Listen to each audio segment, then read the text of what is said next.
বাদশাহ যিনি থাকবেন তিনি আরশ আজিমের ছায়ার তলে ছায়া পাবেন। জোরে বলি আল্লাহু আকবার।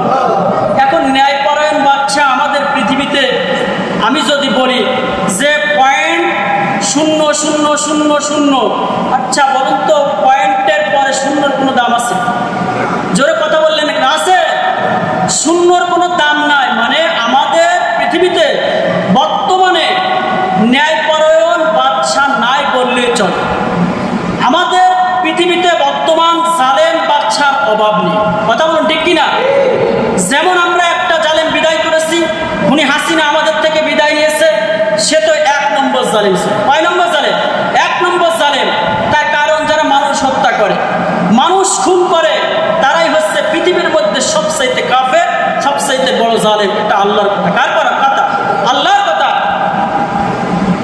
এজন্য পৃথিবীতে বর্তমানে জালেম শাসক বিরাজ করছে। ইমামুন আদিলুন, ন্যায়পরায়ণ বাদশা আমাদের পৃথিবীতে নাই। আর পৃথিবীর বেশ কয়েকটা দেশে কিছু আছে, তার মধ্যে নাম্বার 1 ফার্স্ট অফ অল প্রথমত রয়েছে আমরা আফগানিস্তানে দেখতে পাই যে তারা 20 বছর ধরে তারা ওই কাফের মুশরিক বেদুইনদের বিরুদ্ধে যুদ্ধ করে, আমেরিকার ওই কাফেরদের বিরুদ্ধে যুদ্ধ করে তারা একটা রাষ্ট্র গঠন করেছে। জোরে বলি আল্লাহু আকবার। ওই জায়গায় আমরা ইসলামিক ওয়েলফেয়ার স্টেট দেখতে পাচ্ছি। আর আমাদের রেসেপ তাইপ এরদোয়ান, তুরস্কের প্রধানমন্ত্রী, ওই জায়গায় আমরা একটু কিছু দেখতে পাচ্ছি। তো পৃথিবীতে কিছু জায়গায় আছে। তো ন্যায়পরায়ণ বাদশাহ আমাদের খুব অভাব। তো আমরা চাই বাংলাদেশে স্বৈরতন্ত্রী খুনি হাসিনা যে বিদায় নিয়েছে, এই বিদায়ের মাধ্যমে আল্লাহ রাব্বুল আলামিন আমাদেরকে যেন এই বাংলাদেশের 56,000 বর্গ মাইলের এই দেশটা যেন ন্যায়পরায়ণ বাদশা বিশ্বনবী সাল্লাল্লাহু আলাইহি সাল্লাম যে আদলে দেশ পরিচালনা করতেন, হযরত ওমর রাদিয়াল্লাহু তাআলা আনহু যে আদলে দেশ পরিচালনা করতেন, সেই রকম যেন আমাদের জামাত ইসলাম এবং ইসলামী ছাত্র শিবির আজকে অনেক বছর ধরে তারা কষ্ট করেছে বাংলার জমিনে। যার কথা বলুন ঠিক কিনা? আমরা চাই বাংলাদেশ জামাত ইসলামী ইসলামী ছাত্র শিবির যে কষ্ট করে যুগের পর যুগ ধরে গুম, খুন, অত্যাচার, নির্যাতন, আয়না ঘরের মতো নির্যাতন তারা ভোগ করার পরে তারা ঘুরে দাঁড়িয়েছে, আল্লাহ রাব্বুল আলামিন যেন এই বাংলাদেশ জামাত ইসলামীর মাধ্যমে আমাদের যেন আবার বিজয় দান করে আমরা যেন পার্লামেন্টে যেতে পারি, সেই তৌফিক আল্লাহ দান করুক। আমরা বলি আমিন।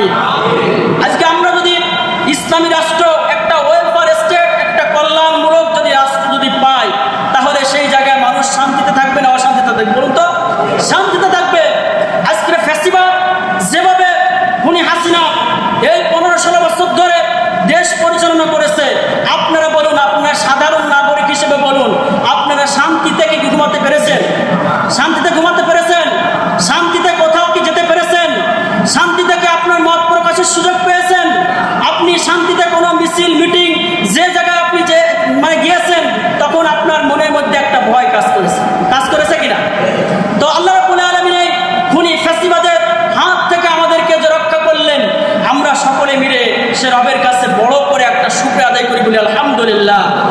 আমরা দোয়া করি রব্বুল আলামিনের কাছে, হে আল্লাহ তাআলা, এই বাংলাদেশে যতদিন কোরআন থাকবে, ইসলাম থাকবে, ইসলামী আন্দোলন থাকবে, যতদিন আমরা বেঁচে থাকি, ততদিন যেন আল্লাহ রাব্বুল আলামিন আপনি এমন একজন শাসক প্রেরণ করেন, যে শাসকটা ইমামুন আদিলের ভূমিকায় পালন করে। একজন ন্যায়পরায়ণ বাদশা আমরা চাই। ন্যায়পরায়ণ বাদশা চাই কিনা? আমরা কোনো স্বৈর শাসককে দেখতে চাই না, আমরা কোনো খুনিকে এই বাংলার জমিনে দেখতে চাই না। জোরে কথা বলুন ঠিক কিনা?